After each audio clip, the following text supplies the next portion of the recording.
Get your special sock out, nerds. It's gonna get good.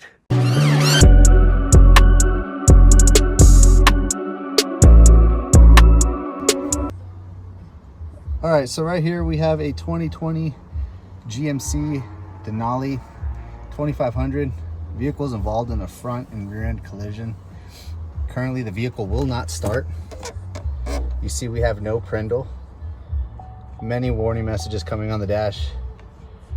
Service safety restraint. If I click, service tire monitor. Open, close the window, irrelevant. Tire brake system. I can keep going, right? It just non-stop messages. All right, come scan the vehicle. We have numerous communication faults. The biggest one to pay attention to was this one here, right? Come on, focus.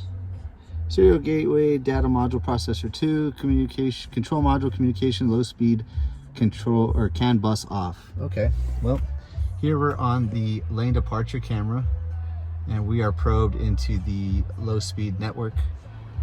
We have our scope. You'll see we have straight line. There's no activity whatsoever. Well, come back here to the back and we're gonna go to that connector there, right? All I gotta do is essentially just unseat it, unplug, right? Now that's unplugged.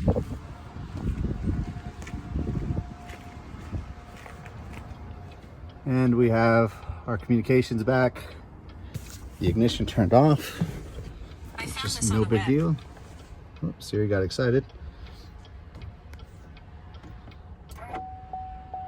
And there we go, there's our prindle.